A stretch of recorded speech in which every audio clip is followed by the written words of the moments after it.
لا شريك له وأشهد أن محمدا عبده ورسوله الذي لا نبي ولا رسول بعده اللهم انفعنا بما علمتنا وعلمنا ما ينفعنا وزدنا علما اللهم نور قلوبنا بنور هدايتك كما نورت الأرض بنور شمسك أبدا أبدا برحمتك يا أرحم الراحمين آمين. Alhamdulillah, puji dan syukur kehadirat Allah Subhanahu wa taala yang kembali mengumpulkan kita dalam majelis penuh barakah ini.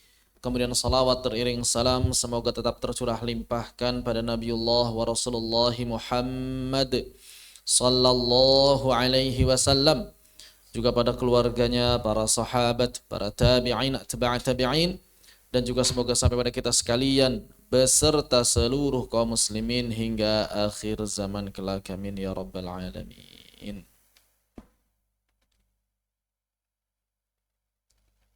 Baik, kita akan melanjutkan pembahasan dari ulumul Quran.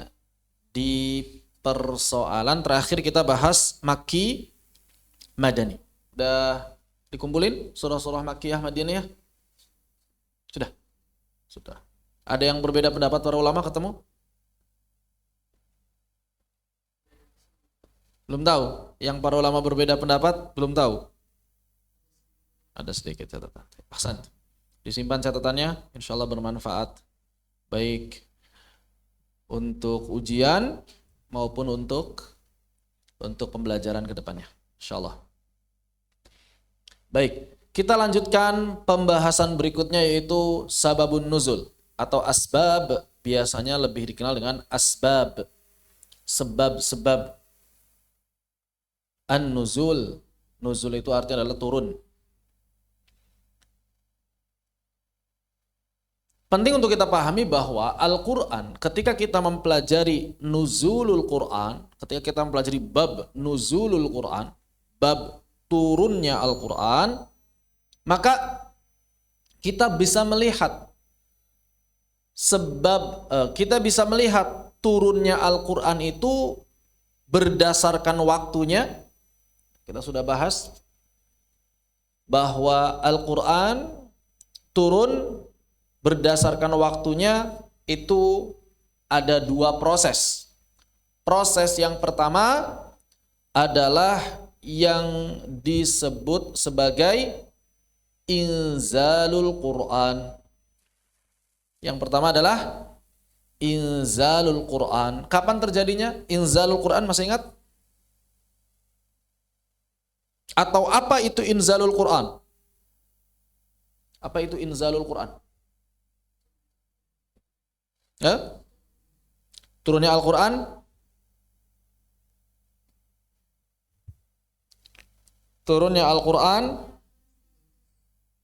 turunnya Al-Quran secara sekaligus dari mana ke mana?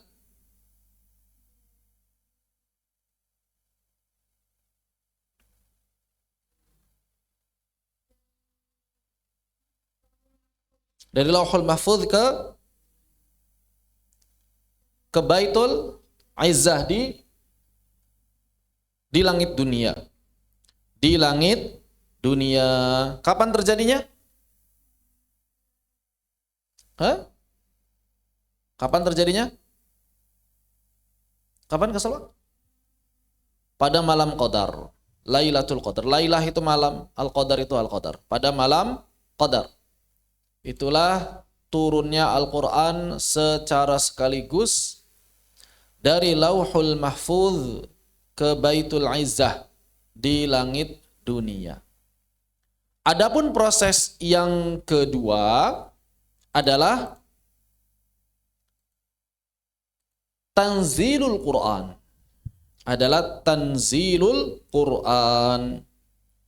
Kalau tanzilul Quran itu turunnya Al-Quran.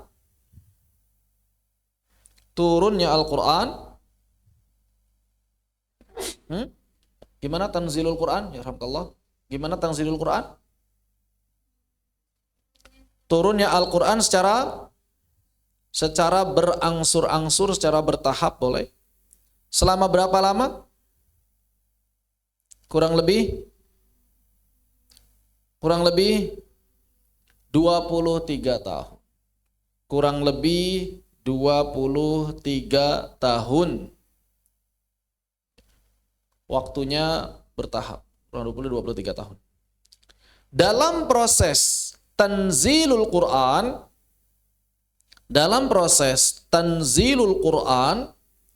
maka di sana ada pertama kali diturunkannya Al-Quran. Pertama kali tanzil itu disebut dengan nuzulul Quran. Nuzulul Quran.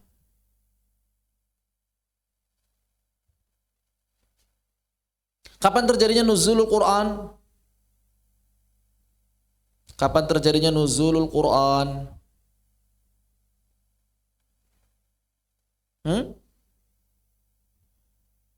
Kapan terjadinya nuzulul Quran? Turunnya Al-Quran pertama kali dari langit dunia kepada Nabi Muhammad sallallahu alaihi wasallam. Kapan terjadinya? Pada malam 17 Ramadan. Pada malam 17 Ramadan. Ini kalau kita melihat waktu. Jadi ada inzalul Quran, ada tanzilul Quran. Kemudian ada juga nuzulul Quran, yaitu turunnya Al-Quran pertama kali. Kemudian dalam bab turunnya Al-Quran, nuzulul Quran, kita juga bisa melihat dari sudut pandang tempatnya. Ada Al-Quran yang diturunkan di Mekah secara umum, ada Al-Quran yang diturunkan di Madinah, ada Al-Quran yang diturunkan di luar Mekah dan di luar Madinah.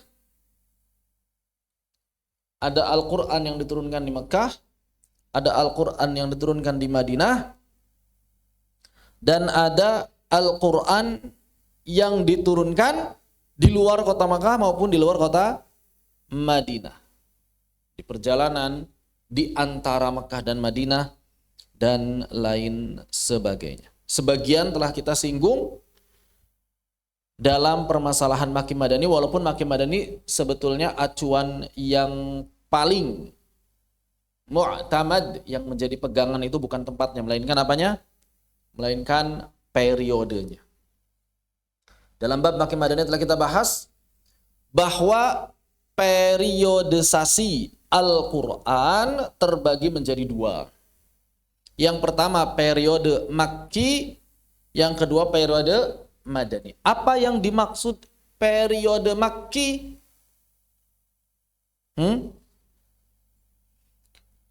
Surah Makkiyah itu apa? Atau ayat Makkiyah itu apa? Surah-surah yang diturunkan sebelum hijrah. Sedangkan Madaniyah adalah surah-surah yang diturunkan ba'dal hijrah. Jadi acuannya periode. Apa acuan periodenya? Hijrah. Sebelum hijrah Makkiyah, setelah hijrah Madaniyah. Dan yang terakhir, ketika kita membahas nuzulul Quran, maka kita bisa melihat turunnya ayat-ayat Al-Quran berdasarkan sebabnya. Ya. Ini yang akan kita bahas. Turunnya ayat-ayat Al-Quran berdasarkan sebabnya. Jadi ayat Al-Quran ini turun untuk merespon, sebagai sebuah respon dari peristiwa. Begitu. Tapi yang penting dicatat adalah bahwa tidak semua ayat-ayat Al-Quran turun untuk merespon. Tidak semua ayat-ayat Al-Quran turun untuk merespon sebuah peristiwa. Jadi enggak mesti harus ada kejadian dulu turunnya ayat. Ya contoh sederhananya Iqra. Apa sebabnya turunnya Iqra? Al-Alaq. Sebabnya apa? Ya enggak ada sebab. Allah menurunkan surah Al-Alaq pertama kali enggak ada sebab apapun. Tidak untuk merespon peristiwa apapun. Pokoknya Nabi waktu itu sedang menyendiri dan Allah menurunkan wahyu pertama. Sebabnya apa? Nggak ada. Tidak untuk merespon, tidak untuk menjawab pertanyaan, tidak. Ini perintah langsung. Iqra bismi rabbikal ladzi khalaq. Langsung perintah. Tidak untuk menjawab apapun. Nah, di antara kekeliruan sebagian orang, biasanya sih orang-orang yang kenal Al-Qur'annya itu setengah-setengah. Tujuannya bagus, tapi dalilnya kurang tepat. Biasanya mereka sering berkata, kalian jangan berbicara tafsir Al-Quran. Begitu kan? Kenapa? Karena setiap Al-Quran itu harus dilihat sebab nuzulnya dulu untuk menafsirkan. Nah, ini tersebar di kalangan orang-orang awam yang baru belajar agama. Bahkan kadang sebagian ustadz masih ada yang berpikir seperti itu. Sebagian da'i, mubaligh.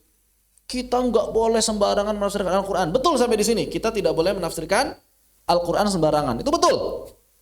Tapi kemudian masih banyak para da'i, para mubaligh yang mengatakan apa? Karena setiap Al-Quran harus dilihat asbabun nuzulnya. Ini tidak tepat. Kenapa? Karena tidak semua ayat-ayat Al-Quran turun itu ada sebabnya. Bahkan lebih banyak yang tidak ada sebab. Terus apa? Yaitu karena Allah pengen nurunin ayat Al-Quran menjadi petunjuk bagi kita. Tidak mesti harus ada sebab peristiwa, ada pertanyaan, tidak mesti. Ini di antara kekeliruan sebagian orang. Orang awam yang baru belajar agama, atau para da'i, para mubaligh yang ilmunya ini setengah matang, ya, belum matang. Sama seperti perkataan sebagian orang, Al-Quran itu semuanya sama. Hurufnya sama, harokatnya sama, koma titiknya juga sama. Nah, ini berarti nggak paham ilmu qiraat. Yang kadang menjadi bumerang, senjata makan tuan. Orang-orang kafir akhirnya bilang apa? Tuh, ustadz kalian bilang Al-Quran itu sama, huruf, harokat, koma titiknya. Ternyata versi Al-Quran beda-beda. Akhirnya umat Islam kaget sendiri karena nggak paham dan sering diberikan informasi yang keliru dari para da'i, para mubaligh yang setengah matang tadi. Ini bahaya. Jadi hati-hati kalau kita ingin menyampaikan sesuatu sebagai da'i, sebagai mubaligh, jangan sampai kemudian menyampaikan informasi yang keliru. Disinformasi, misinformasi. Kenapa? Karena seringkali menjadi bumerang. Seringkali menjadi senjata makan tuan yang digunakan oleh orang-orang munafik atau orang-orang kafir dalam menyerang Islam. Asbabun nuzul, masalah qiraat, dan lain sebagainya. Baik. Pada dasarnya, nah ini yang penting untuk dipahami juga, landasan berpikir kita berkaitan dengan nuzulul Quran harus dipahami bahwa Al-Quran itu diturunkan untuk menjadi pedoman, bukan sekadar untuk menjawab pertanyaan, bukan sekadar untuk merespon peristiwa. Jadi Al-Quran itu diturunkannya untuk menjadi pedoman hidup manusia. Maka manusia bertanya atau tidak, ada sebuah peristiwa atau tidak, Al-Quran tetap turun. Al-Quran tetap turun. Jangan kira kalau nggak ada peristiwa Al-Quran nggak turun. Nggak, tidak seperti itu cara berpikirnya. Bahwa ada atau tidak ada peristiwa tertentu, ada atau tidak ada pertanyaan tertentu, Al-Quran tetap akan diturunkan oleh Allah Subhanahu wa Ta'ala. Kenapa? Karena Al-Quran sejak awal fungsi diturunkannya untuk menjadi pedoman. Tahu papan pemberitahuan di jalan atau papan informasi di pintu segala macam? Ya. Tujuannya apa? Tujuannya untuk memberikan informasi, pedoman. Pertanyaan, apakah papan-papan informasi itu hanya akan diberikan, hanya akan dipasang kalau ada peristiwa atau ada yang nanya, atau sejak awal dibangun jalan sudah ada? Jawabannya, sejak awal dibangun jalan sudah disiapkan. Mau ada kecelakaan, enggak ada kecelakaan, mau ada yang tersesat, enggak ada yang tersesat, tetap dipasang pelang tersebut. Cuma biasanya kalau ada kecelakaan, pelangnya ditambah, rambu-rambunya ditambah. Tapi sebelum ada kecelakaan bagaimana? Sudah ada rambu-rambu itu. Begitu. Jadi enggak mesti nunggu ada peristiwa, sebuah petunjuk itu. Atau misalnya analogi yang lain, kita beli HP, ada buku manualnya, buku petunjuknya? Ada. Apakah buku petunjuk ini hanya akan diberikan pada orang-orang yang bertanya? Tidak. Apakah buku petunjuk ini hanya diberikan kepada orang-orang yang HP-nya rusak? Tidak. Buku petunjuk ini selalu include satu paket dengan HP-nya. Mau orang tersebut bertanya atau tidak? Mau ada sebuah peristiwa dulu atau tidak? Mau dia merasa butuh atau tidak? Sama saja. Nah, demikianlah Al-Quran. Jadi Al-Quran itu diturunkan bukan dalam rangka khusus untuk merespon peristiwa tertentu saja. Tidak. Tapi Al-Quran turun untuk menjadi pedoman. Dan yang namanya pedoman tidak butuh sebab apapun. Tidak butuh sebab apapun. Sebetulnya begitu. Ini landasan dasarnya.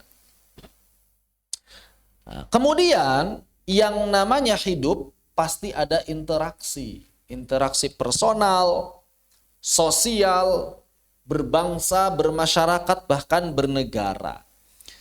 Maka kemudian Nabi SAW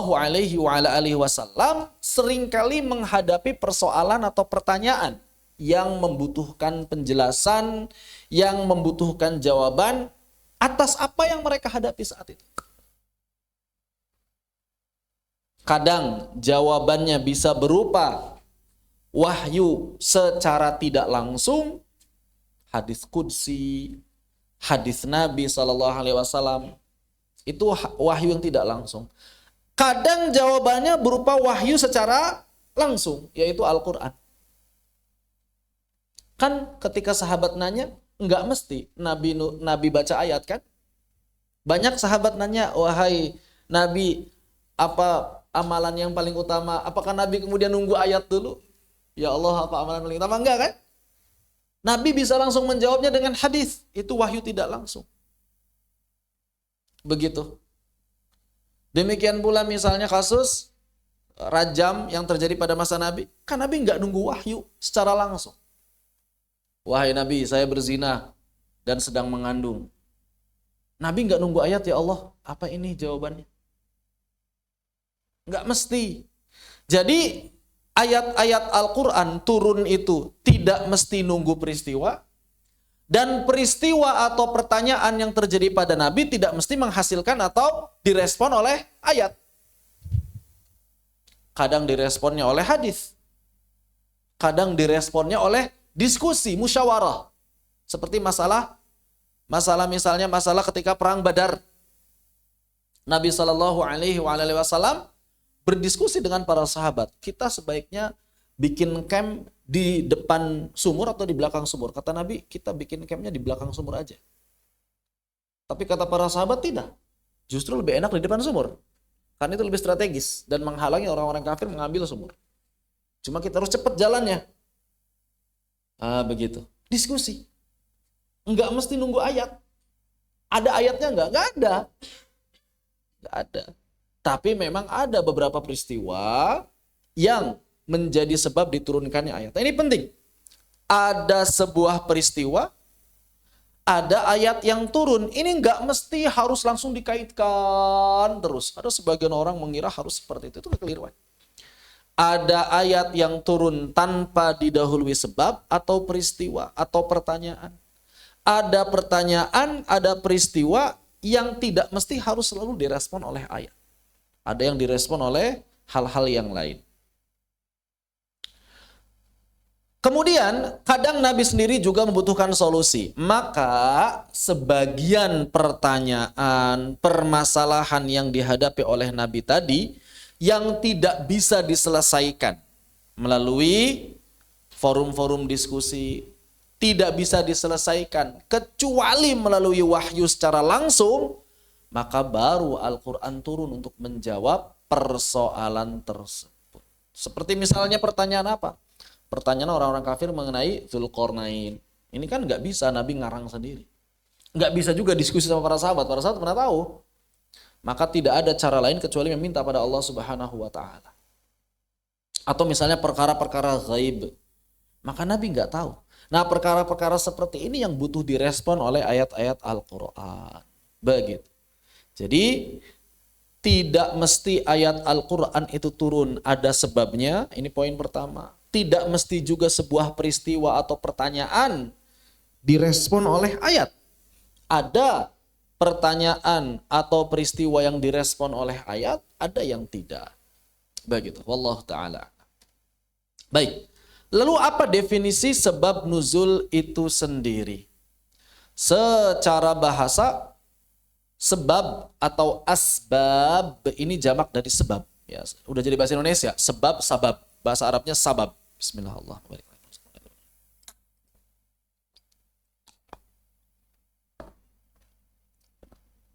Asbab itu jamak dari kata sebab. Jadi asbabun nuzul secara bahasa ia sebab-sebab turunnya ayat-ayat Al-Quran. Begitu. Ini kalau secara bahasa. Adapun secara istilah bermakna apa? Sebab-sebab baik berupa peristiwa, jadi bisa berupa peristiwa sebab ini, atau pertanyaan yang mengiringi turunnya ayat-ayat Al-Quran. Yang mengiringi turunnya ayat-ayat Al-Quran. Baik turun bertepatan dengan peristiwa tersebut, jadi bareng, atau setelahnya sebagai sebuah pelajaran atau jawaban. Begitu. Ini adalah asbabun nuzul.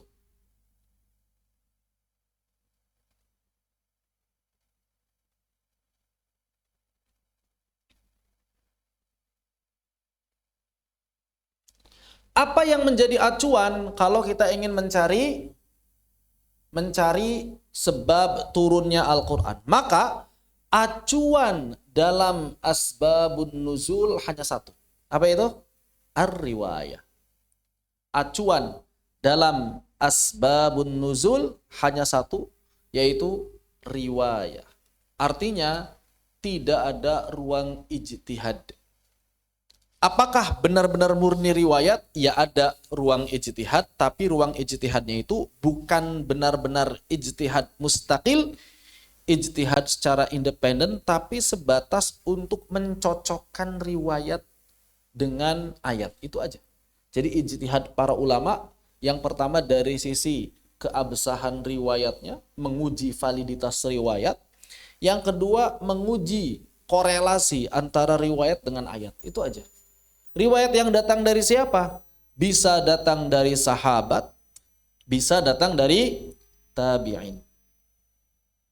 Cuma yang tabi'in ini para ulama berbeda pendapat. Apakah otomatis diterima atau dengan catatan-catatan tertentu. Sebagaimana juga terjadi pada masalah hukum hadis. Hadis mauquf yang berhenti di tabi'in, mursal berarti ya, yang berhenti di tabi'in, maka sebagian ulama dalam mazhab Syafi'i misalnya, itu tidak menerima hadis yang berhenti di tabi'in. Hadis yang berhenti di tabi'in itu tidak diterima. Kecuali yang berasal dari Sa'id bin Musayyib. Kecuali yang berasal dari Sa'id bin Musayyib. Kenapa? Karena beliau menantunya Abu Hurairah. Dari Sa'id desa. Yang lain enggak? Jadi kalau yang lain tidak. Ulama yang lain berpendapat beda lagi. Ada perbedaan beberapa ulama dalam permasalahan hal ini. Jadi ijtihad para ulama dalam bab asbabun nuzul yang pertama itu hanya dalam masalah periwayatannya, menguji validitas riwayat. Apakah riwayat ini sahih atau tidak? Itu yang pertama. Ijtihad dari para ulama yang pertama adalah menguji keabsahan riwayat-riwayat tersebut atau istilahnya validitas. Apakah dia sahih atau tidak? Inilah ijtihadnya para ulama. Adapun ijtihad yang kedua dari para ulama adalah mencocokkan, mencari korelasi antara riwayat dengan ayat. Kenapa mesti dicari korelasinya? Karena redaksi riwayat itu kadang sharih, kadang muhtamal. Karena yang namanya redaksi itu matan dalam sebuah riwayat, kadang kalimat-kalimatnya sharih. Apa sharih itu? Jelas, lugas, tidak memunculkan multi interpretasi. Jadi hanya satu interpretasi. Redaksinya jelas, menggunakan lafaz yang tegas, menunjukkan bahwa memang riwayat tersebut memberitahukan kita sebab turunnya ayat tertentu. Ini redaksi yang riwayatnya sharih. Ya tidak butuh banyak ijtihad kalau redaksinya sharih. Yang jadi masalah adalah apabila kalau redaksinya muhtamal. Muhtamal itu ini beneran sebab atau bukan? Atau cuma mengiringi peristiwa saja, tidak menjadi sebab. Peristiwa itu nggak jadi sebab. Cuma menceritakan saja. Begitu. Nah ini yang butuh ijtihad. Apakah kemudian riwayat tersebut benar-benar sebab atau kisah tersebut benar-benar sebab turunnya sebuah ayat atau bukan? Makanya nanti kita lihat para ulama berbeda pendapat mengenai ayat-ayat di dalam Al-Quran yang memiliki sebab. Kenapa bisa berbeda pendapat di sini? Karena cukup banyak riwayat yang redaksinya, yang dari sisi matanya itu muhtamal, multi interpretasi. Muhtamal itu multi interpretasi, maka tidak bisa disepakati. Perkara-perkara yang sifatnya muhtamal tidak bisa dicari titik temunya. Begitu. Baik. Apa faidahnya kita mempelajari asbabun nuzul? Manfaat, faidah kita mempelajari asbabun nuzul. Maka di sini ada beberapa faidah yang sangat penting. Kenapa kemudian kita mesti mempelajari asbabun nuzul? Yang pertama, membantu dalam memahami sekaligus mengatasi ketidakpastian dalam menangkap pesan ayat-ayat Al-Quran. Ya karena kalau kita tidak paham konteks kadang-kadang kurang tepat. Ini sudah sering kita bahas. Banyak orang menafsirkan ayat tanpa melihat konteksnya. Sehingga hanya mengacu pada makna bahasa. Ya, banyak orang yang ketika menafsirkan atau menerjemahkan ayat terpaku pada makna bahasa, tidak melihat makna tafsir, konteksnya seperti apa, sehingga terjatuh pada kekeliruan baik dalam menerjemahkan maupun dalam menafsirkan. Begitu.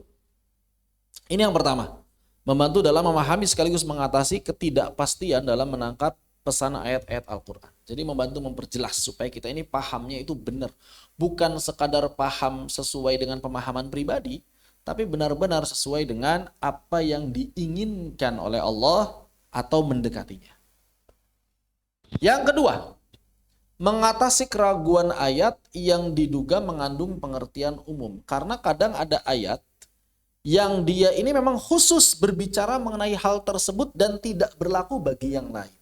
Maka melihatnya bagaimana, memilahnya seperti apa? Dipilah melalui riwayat. Apakah ayat ini khusus untuk hal tersebut saja atau dia ini berlaku umum bagi seluruh orang? Ini dilihat, salah satunya adalah melihat asbabun nuzul. Termasuk harus juga melihat bagian-bagian lain agar bisa lebih komprehensif. Enggak cuma asbabun nuzul cuma salah satunya saja. Ya.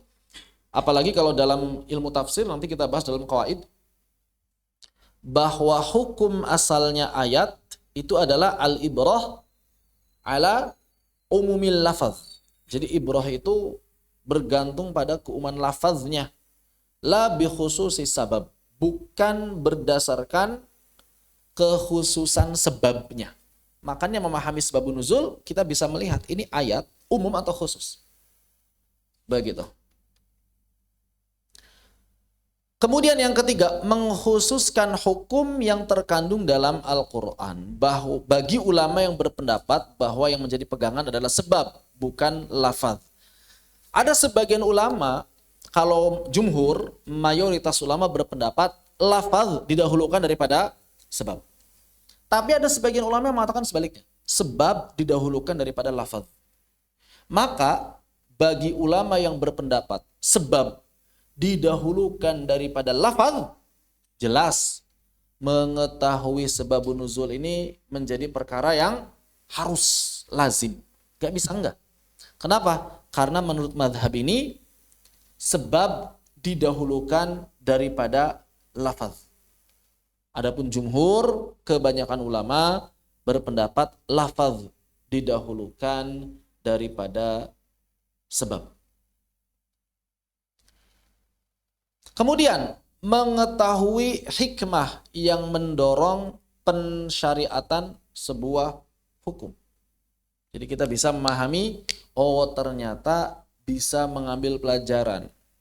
Apa manfaat yang bisa kita langsung rasakan dari turunnya hukum A, turunnya hukum B, turunnya hukum C, dan lain sebagainya. Berikutnya mengidentifikasi pelaku dan peristiwa. Ini menjadi sangat penting kalau kita ingin menyusun sirah. Kita kalau menyusun sirah kan harus nyari ayatnya, hadisnya. Nah kalau kita mengetahui sebab nuzul itu akan lebih mudah. Oh ternyata ayat ini bercerita tentang ini. Maka kita bisa menyusun kronologinya secara sempurna. Menyusun kronologi sebuah peristiwa secara utuh. Dan itu dapat memberikan hikmah yang sangat besar. Kita kalau memahami sebuah peristiwa tidak utuh, itu kadang-kadang bisa salah paham. Bisa menuduh orang, atau bisa menuduh sebagian sahabat, katakan seperti itu, dengan tuduhan yang buruk. Ya, kalau kita tidak memahami ayat-ayat dengan akurat. Tidak memahami kronologi peristiwa. Tapi kalau kita memahami kronologi peristiwa dengan baik, maka minimal kita akan menimbulkan sifat husnudzon. Kemudian memudahkan untuk menghafal dan memahami ayat serta untuk memantapkan wahyu ke dalam hati orang yang mendengarnya.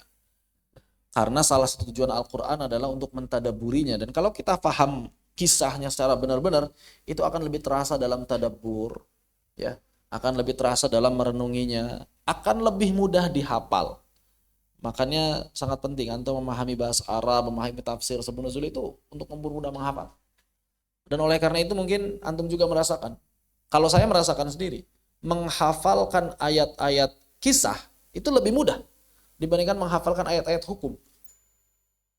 Kenapa? Karena kebayang, terutama kalau yang paham bahasa Arab, karena kebayang, oh habis ini begini, habis ini ngomong ini, habis ini ngomong ini, habis ini ngomong ini. Dibandingkan ayat-ayat hukum, ayat-ayat kisah cenderung lebih mudah untuk dihafalkan, terutama bagi orang yang paham bahasa Arab. Begitu. Kemudian menjadi pengantar dalam pembelajaran Al-Quran. Nah ini biasanya kalau kita ingin belajar, kalau kita ingin mengajar tafsir, kita ingin mengajar tafsir tentang sebuah ayat, ini menjadi menarik kalau sebelum menyampaikan ayat, sebelum menyampaikan tafsir, itu kita berkisah terlebih dahulu. Ya kan?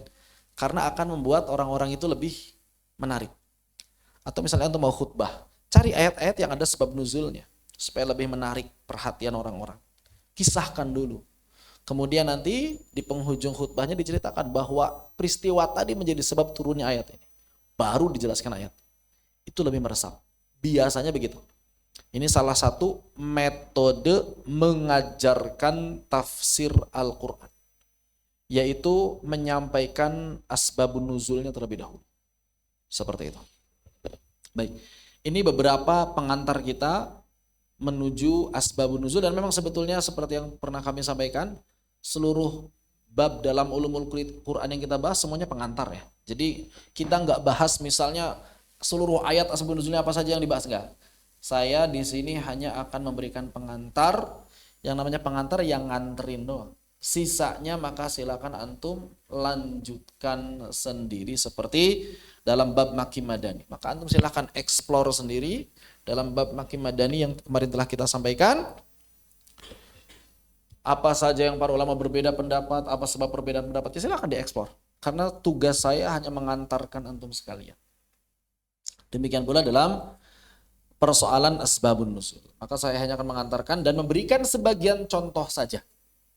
Selebihnya antum silakan explore surah-surah atau ayat-ayat yang memang memiliki asbabun nuzul.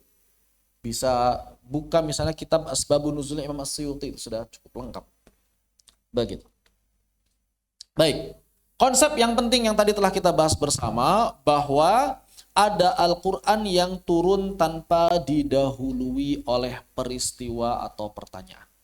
Ini konsep yang sangat penting, sehingga jangan pernah berpikir bahwa setiap ayat itu harus ada asbabun nuzul. Ini keliru. Kekeliruan sebagian da'i, seperti tadi saya sampaikan, kekeliruan sebagian da'i atau muballigh, mereka masih banyak yang mengira setiap ayat itu ada asbabun nuzul. Ini adalah kekeliruan. Salah paradigma, salah konsep. Benar bahwa sebagian ayat ada asbabun nuzulnya, tapi tidak semuanya. Makanya ada ayat-ayat Al-Quran yang turun tanpa didahului oleh peristiwa atau pertanyaan. Ada juga ayat-ayat Al-Quran yang turun itu memang benar merespon atau menjawab pertanyaan. Begitu. Sebelum kita lanjutkan, apa ada yang didiskusikan terlebih dahulu? Disilakan.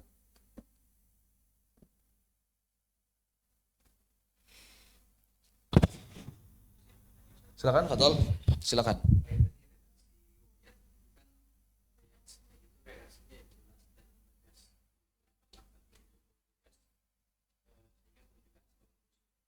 Apakah ada lafaz tertentu khusus kemudian cirinya itu nampak? Belajar bahasa Arab, antum nanti bisa tahu. Silakan belajar bahasa Arab, apa saja lafaz sharih, apa saja lafaz yang tidak sharih. Itu ketahuan. Dalam bab am khos, dalam bab mutlak muqayyad, dalam bab ada itu belajar bahasa Arab. Belajar bahasa Arab udah nyampe situ belum? Di nahwu. Oh, itu di balaghah ya. Sampai di balaghah. Maka nanti kalau antum belajar balaghah antum tahu. Walaupun tidak mesti harus itu lafadznya. Enggak. Karena kadang ada lafadz itu yang amun maksus. Lafadznya umum tapi maknanya khusus. Melihatnya apa? Konteks, enggak melihat lafadz. Jadi ada yang memang bisa dilihat dari lafadz, ada yang bisa dilihatnya dari konteks. Seperti misalnya kullu, kata kullu. Kullu artinya apa? Setiap atau semua. Tapi enggak setiap kullu maknanya semua. Ada kullu yang maknanya sebagian. Makanya Al-Imam An-Nawawi dalam Syarah Muslim mengatakan kullu seperti misalnya lafadz kullu bid'atin dhalalah. Kalau kata Imam Nawawi, ini lafadz ini kullu di sini amun maksus. Amun maksus kata Imam Nawawi. Maknanya khusus. Jadi maknanya apa? Sebagian bid'ah itu dhalalah. Kenapa? Karena kalau kita terjemahkan seluruh bid'ah dhalalah jadi berantakan, kata beliau. Coba diterjemahin ya. Segala bid'ah itu sesat. Bid'ah artinya apa? Bid'ah secara bahasa artinya apa? Sesuatu yang baru. Segala sesuatu yang baru sesat. Oh, berantakan kalau gini terjemahin. Ada orang yang bilang, maksudnya sesuatu yang baru dalam agama. Nah, dalam agama ini pengkhususan. Itu sudah mengkhususkan dalam agama. Iya enggak? Itu mengkhususkan. Berarti kalau begitu, tidak semua bid'ah itu sesat. Buktinya apa? Buktinya kalian mengkhususkan. Apa dikhususkannya? Dalam agama. Iya kan? Berarti kalau dalam urusan selain agama, enggak sesat. Padahal di situ ayatnya apa? Kullu bid'atin dhalalah. Nah, ulama yang lain berpendapat bukan dalam agama pengkhususnya. Nah, di sini para ulama berbeda pendapat itu bukan menolak hadis. Karena sebagian orang mengira, wah ini ente nolak hadis, bukan nolak hadis. Tapi memahami hadis dengan cara berbeda. Sebagian ulama mengatakan, oh yang menjadi pengkhususnya adalah dalam agama. Berarti dalam dunia boleh. Imam Asy-Syafi'i nggak begitu. Kata Imam Asy-Syafi'i, nggak bisa pengkhususan itu dalam agama, dalam luar agama nggak bisa. Dalam agama acuannya apa? Misal, ngasih titik pada mushaf, ini agama atau dunia? Nah, berarti kalau misalnya begitu sesat dong. Maka Imam Syafi'i punya pengkhusus sendiri. Apa Imam Syafi'i? Bid'ah itu sesat kalau bertentangan dengan syariat. Maka selama tidak bertentangan dengan syariat, tidak sesat. Jadi acuannya apa? Pengkhususnya apa? Bertentangan dengan syariat atau tidak. Makanya Imam Syafi'i menawarkan kan istilah bid'ah sayyi'ah, bid'ah hasanah. Begitu. Maka kata Imam Syafi'i, segala macam sesuatu yang baru apabila tidak bertentangan dengan syariat, hasan. Maka segala sesuatu yang baru kalau bertentangan dengan syariat, qabih, sayyi. Mau urusan agama, mau urusan dunia, sama saja. Begitu. Jadi bukan menolak hadis. Kadang-kadang sebagian orang keliru menolak hadis. Dan itu yang dipakai dalam mazhab Syafi'i. Makanya dalam mazhab Syafi'i bidah dibagi 5 kan. Ada bidah yang wajib, ada bidah yang sunnah, ada bidah yang mubah, ada bidah yang makruh, ada bidah yang haram. Begitu. Tergantung bertentangan dengan syariat atau tidak. Nah ini masalah lafaz. Ya, ini satu lafaz apa? Kullu. Ngebahas kullu. Belum ngebahas lafaz yang lain. Umumnya kullu itu am. Tapi dia bisa jadi khusus melihat konteks. Seperti itu. Atau misalnya nanti kita bisa melihat dari sudut pandang, apakah kalimatnya ma'rifah atau nakirah. Ini kan bisa beda. Kan kalau nakirah umum. Kalau ma'rifah khusus. Bisa melihat dari sudut pandang itu. Kalau misalnya nakirah, nakirahnya apa nih? Menunjukkan apa? Kalau misalnya pakai lam ma'rifahnya nunjukin apa? Nah itu nanti bisa melihat dari sudut pandang nahwu, sharaf, dan balaghah sekaligus. Untuk menunjukkan apakah dia sharih atau tidak. Ya bagi orang-orang yang nggak paham bahasa Arab mah nggak akan ada yang sharih. Paham nggak? Orang yang nggak paham bahasa Arab tidak bisa melihat ini sharih atau tidak. Orang dia nggak paham. Bahasanya nggak paham. Maka sharih atau tidak dilihatnya oleh siapa? Oleh orang yang paham bahasa Arab. Maka orang yang paham bahasa Arab akan langsung otomatis memahami ini nggak ada tafsiran yang lain. Bahkan kadang-kadang sesuatu yang menurut sebagian orang sharih, menurut sebagian ulama muhtamal. Seperti lams, kata lams dalam Al-Quran. Lams itu kan artinya kalau kata madhab Syafi'i, sharih. Lams itu menyentuh, apalagi coba. Masa mau diartiin yang lain kata madhab Abu Hanifah? Nggak bisa. Nggak bisa. Lams itu bukan menyentuh, tapi menyentuh kan beda. Ya kan? Menyentuh dan menyentuh kan beda. Makanya dalam mazhab Abu Hanifah, menyentuh lawan jenis tidak membatalkan wudhu. Kenapa? Karena konteksnya kata Abu Hanifah, ini bukan konteks hadas kecil, tapi hadas besar.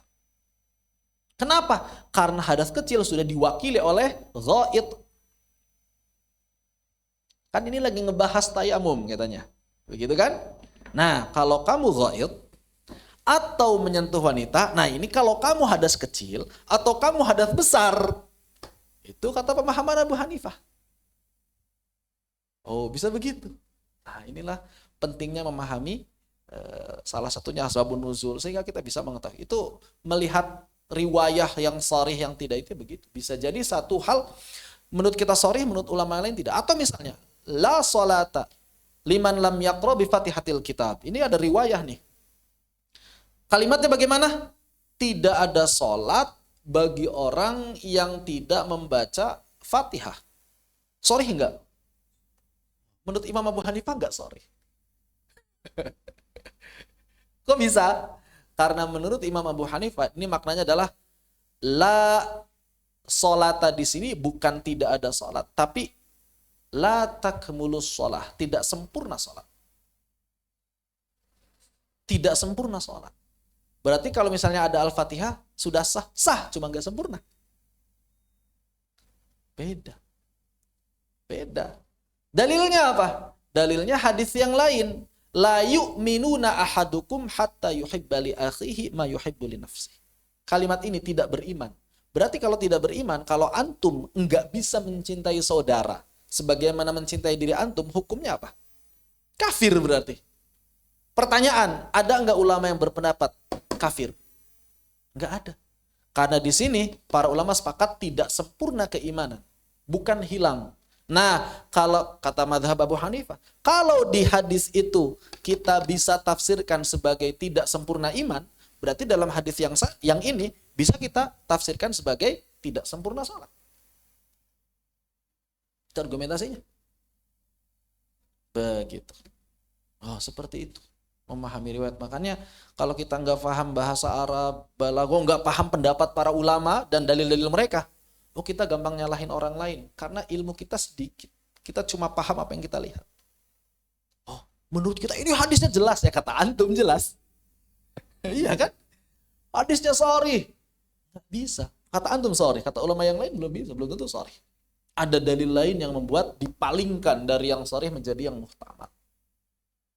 Dan itu banyak sekali dalam hadis Al-Quran, dalam bab asbabun nuzul, dalam bab hukum, dalam bab qaid, itu banyak para ulama berbeda pendapat. Ya karena memang pemahaman para ulama berbeda-beda, daya nalar para ulama berbeda-beda, hadis yang mereka pahami, hadis yang mereka dapatkan berbeda-beda. Sehingga mustahil bagi kita untuk mengatakan pemahaman itu seluruhnya harus sama. Gak bisa. Dalam bab asbabun nuzul sama. Seperti itu. Nanti ada lafad-lafad tertentu yang bahkan secara bahasa bisa jadi dia sharih, tapi ternyata dianggap muhtamal oleh ulama yang lain karena ada qarinah, ada indikasi lain yang menunjukkan hal tersebut. Nah, itu yang jadi perdebatan. Makanya para ulama berbeda pendapat. Sebetulnya jumlah ayat atau surah yang punya sebab itu berapa? Begitu. Wallahu ta'ala a'lam. Demikian. Khair. Ada lagi, jazakumullah khairan barakallahu fikum. Ada lagi yang ditanyakan, disilakan.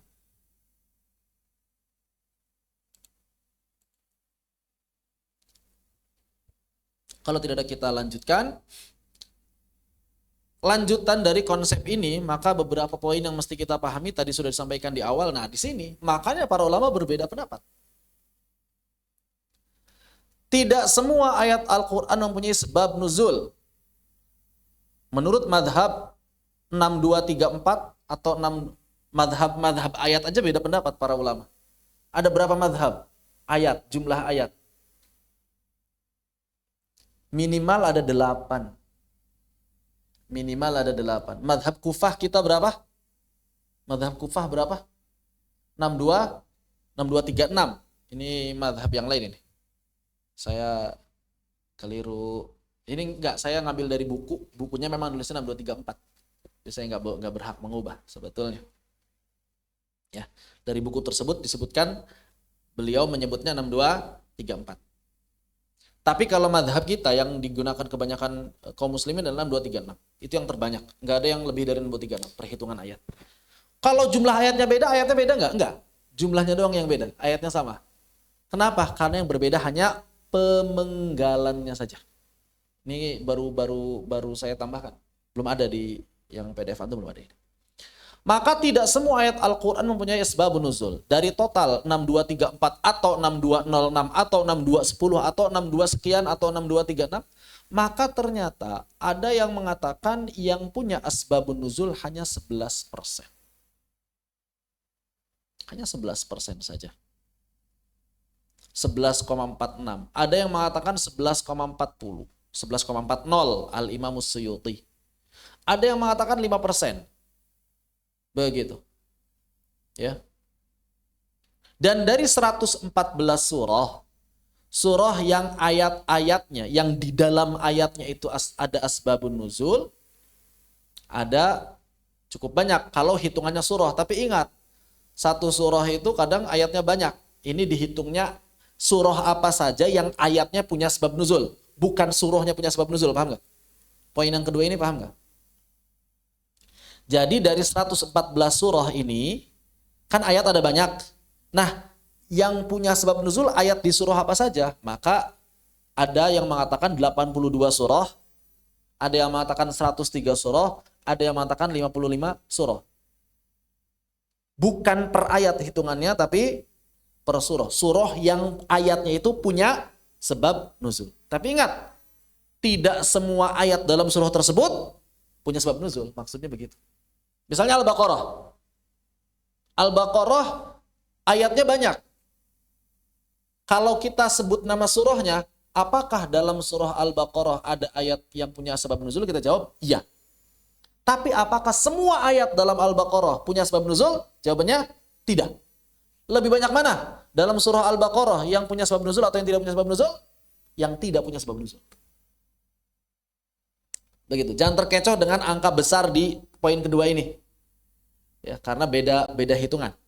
Kalau yang di atas itu per ayat dihitungnya, kalau yang di bawah itu dihitungnya surah-surah apa saja yang punya sebab nuzul. Makanya kelihatan banyak. Begitu. Kemudian berkaitan dengan hadis yang menceritakan sebab nuzul.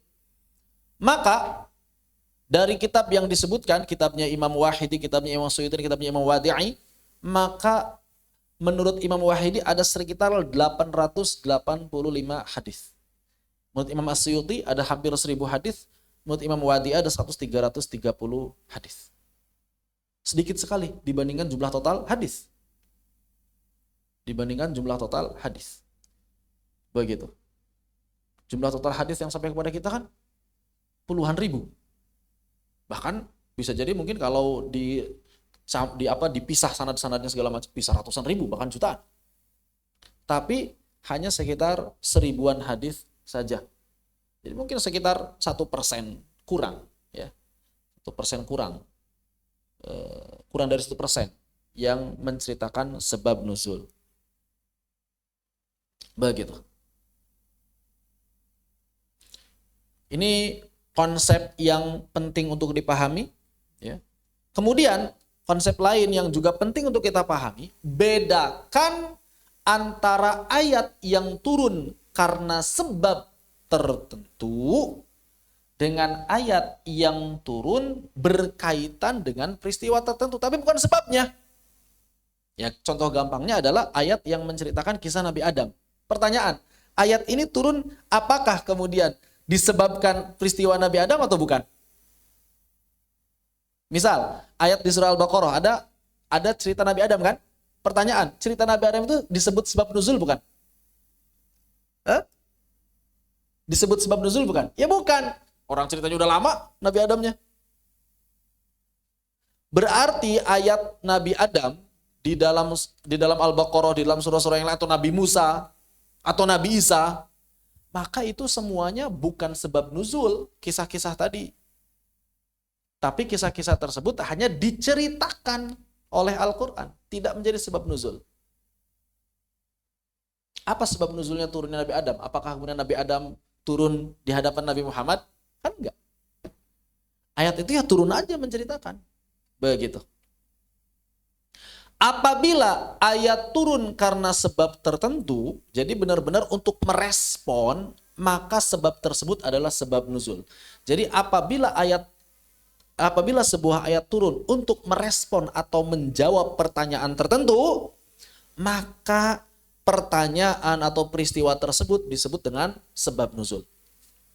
Namun apabila ayat turun berkaitan dengan peristiwa tertentu, jadi cuma menceritakan peristiwa tertentu ayatnya, maka peristiwa yang diceritakan ini belum bisa langsung dikatakan sebagai sebab nuzul.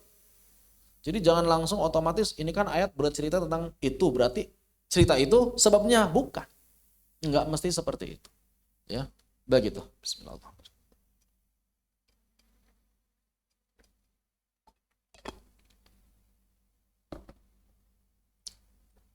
Jadi jangan langsung menyimpulkan ini berarti sebabnya adalah peristiwa tadi, padahal Al-Quran sedang menceritakan sebuah peristiwa saja, bukan sedang merespon peristiwa tersebut. Begitu ya, ini dua hal yang berbeda. Maka jangan sampai tercampur aduk. Ini juga sebetulnya yang kadang menyebabkan para ulama berbeda pendapat. Apakah peristiwa tersebut sebab atau bukan?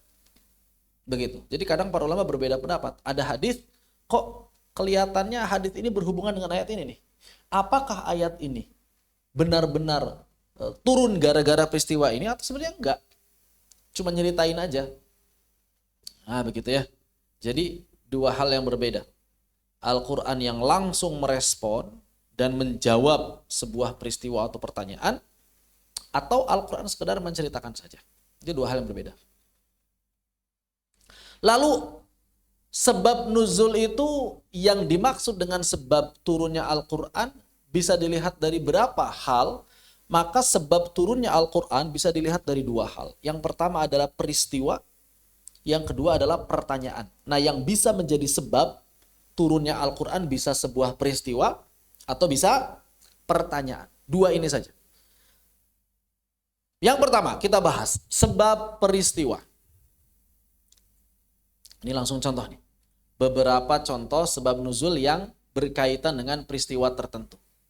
Misal, yaitu peristiwa khusumah, peristiwa pertengkaran atau permusuhan yang sedang berlangsung, semisal perselisihan yang terjadi antara kelompok Aus dan Khazraj. Yang ini diprovokasi oleh orang-orang Yahudi, sampai kemudian sebagian kaum muslimin berteriak as-silah, as-silah, senjata, senjata. Dari kejadian ini Al-Quran merespon.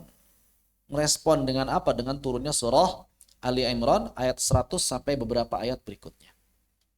Apa turunnya? Apa bunyi ayatnya? Kita sudah tahu. Yang pertama adalah berkaitan dengan bahwa kita orang-orang beriman jangan sampai mengikuti orang-orang kafir. Ya ayyuhalladzina amanu in tuti'u fariqam minal ladzina utul kitaba yaruddukum ba'da imanikum kafir. Kalau kalian menaati mereka, ngikutin aturan mereka, ngikutin provokasi mereka, maka kalian akan dianggap sebagai orang yang murtad, kembali kepada kekafiran. Ya, jangan ikutin mereka. Begitu. Terus bagaimana mungkin kalian akan kafir padahal kalian membaca ayat-ayat Allah? Ini respon. Kenapa kalian melakukan seperti itu? Kok bisa? Kan respon atas permusuhan yang sedang terjadi. Sekaligus menjadi solusi.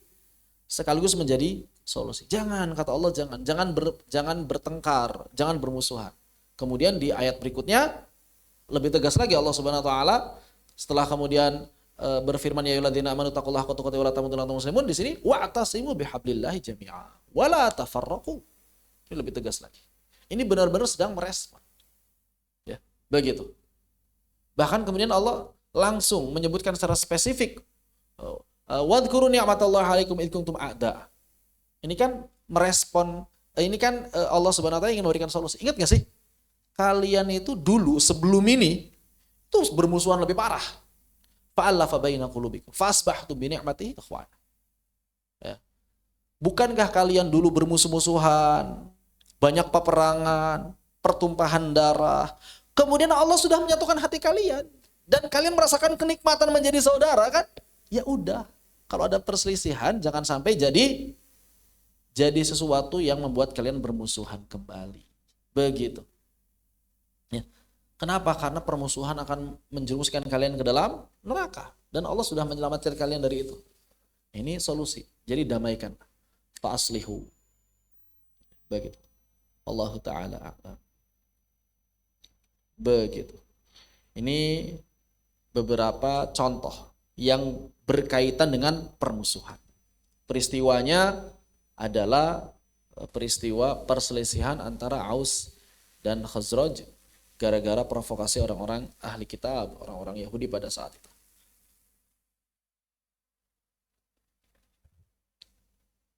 Kedua, peristiwa yang berupa kesalahan seseorang. Peristiwa kesalahan seorang. Seperti misalnya kisah sebagian sahabat, mereka menjadi imam salat dalam keadaan mabuk.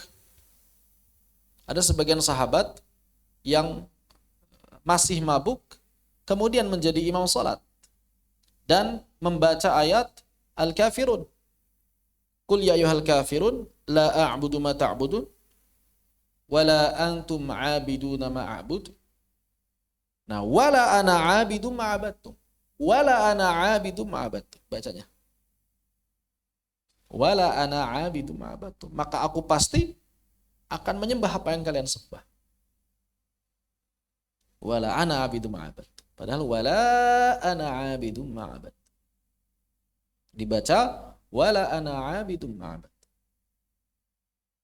Dan aku pasti akan menyembah apa yang kalian sembah. Begitu. Karena kabur, hafalannya lupa.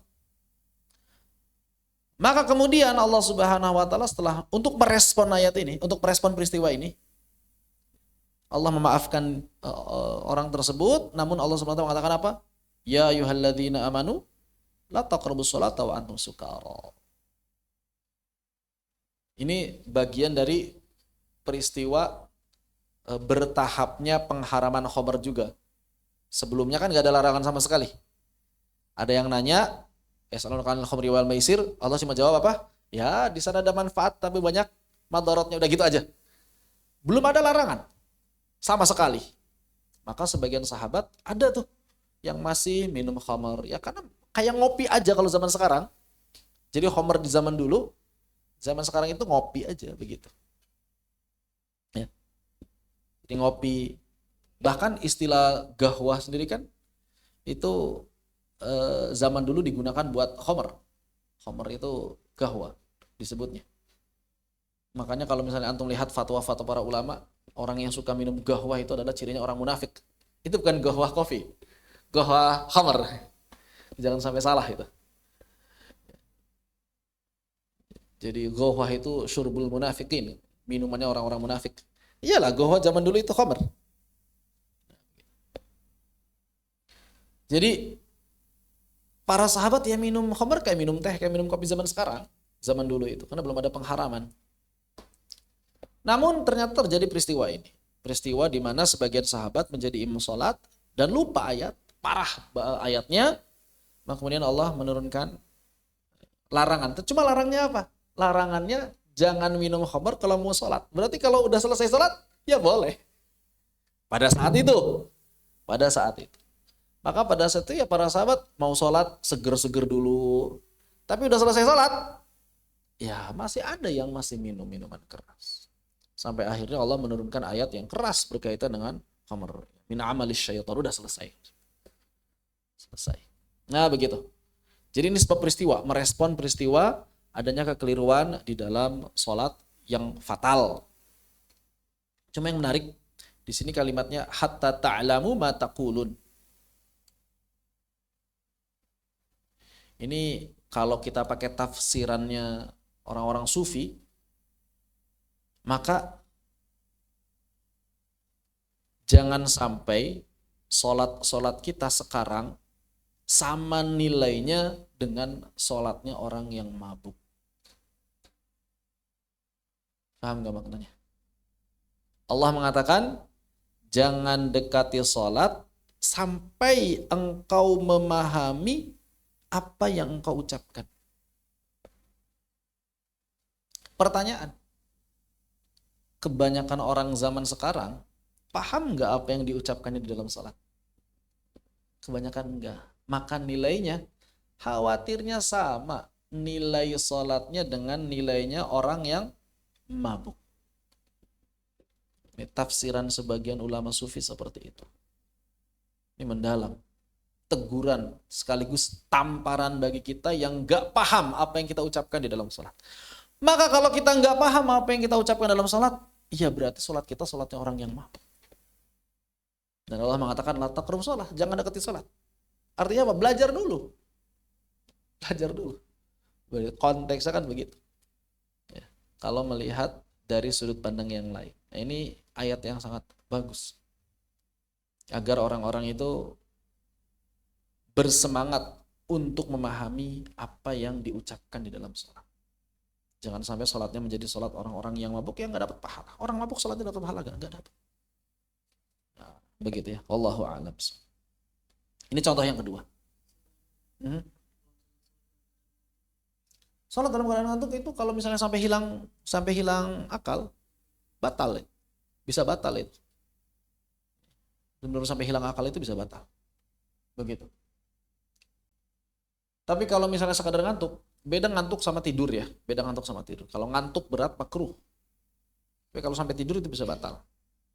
Kalau sampai tidur bisa batal. Kenapa? Karena tidur yang tidak membatalkan wudhu hanya tidur dalam keadaan duduk mutamakin.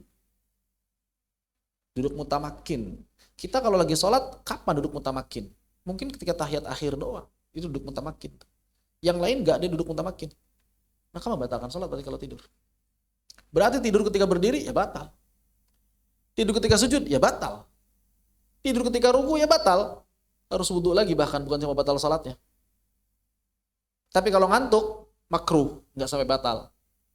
Apa cirinya ngantuk sama tidur?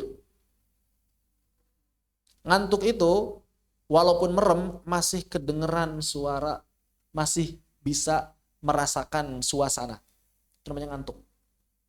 Tapi kalau tidur, yang disebut tidur dalam fikih itu batasan fikihnya ya. Jadi kalau misalnya antum lagi Jumatan klek tapi masih kerasa ngedenger, merespon, itu berarti masih disebut ngantuk.